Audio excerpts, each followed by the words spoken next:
ভুলবো না, কাজে নেই আর আমার ভালোবেসে। ছলনা, পুরোটাই তো ছলনা। কৃত্রিম সাজসজ্জায় আমরা যা ব্যবহার করি পুরোটাই ছলনা। আমরা প্রতিদিন সাজি, সঙ্গী হয় লিপস্টিক, ফাউন্ডেশন, আইশ্যাডো, কাজল কিংবা আরো অনেক কিছু, আর চেহারায় আনি একটু আলোর ঝলকানি।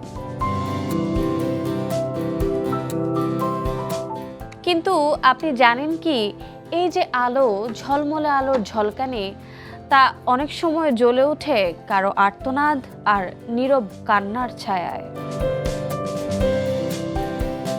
প্রতি বছর লাখো প্রাণী যেমন খরগোশ, ইঁদুর, বানর এবং গিনিপিগকে ব্যবহার করা হয় কসমেটিক্স পরীক্ষার জন্য। তাদের চোখে ফেলা হয় রাসায়নিক দ্রব্য, ত্বকে দেয়া হয় দাহকারী মিশ্রণ। ব্যথায় কাঁপে শরীর, তবুও নিশ্চুপ তারা, কারণ তারা তো প্রতিবাদ করতে জানে না। শুধু পরীক্ষা নয়, মেকআপ ব্রাশে ব্যবহৃত হয় খরগোশ, ছাগল বা ঘোড়ার লোম।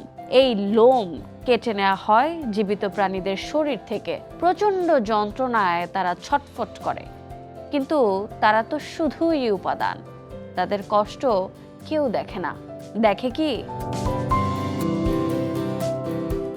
লিপস্টিকে থাকা লাল রং আসলে কোচিনিল নামের পোকা পিষে তৈরি করা হয়।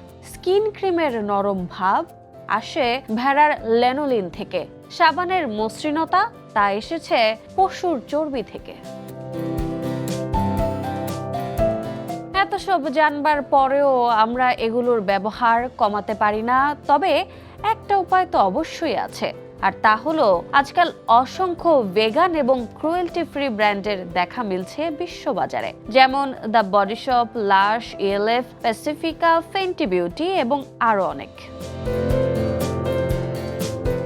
এরা প্রাণীর ওপর পরীক্ষা করে না, এদের প্রোডাক্টে কোনো প্রাণীর শরীরের অংশ নেই, এমনকি এরা প্রাণীকুল লুপ্ত হওয়ার কোনো শঙ্কা তৈরি করে না।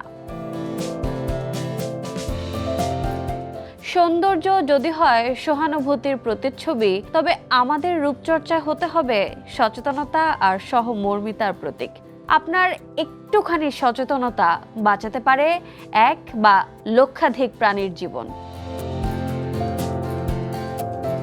চলুন সৌন্দর্যের পেছনে আর লুকিয়ে না রাখি আরেক জীবের কান্না। চলুন বেছে নেই এমন সৌন্দর্য যা কারো কষ্টের বিনিময়ে আসে না।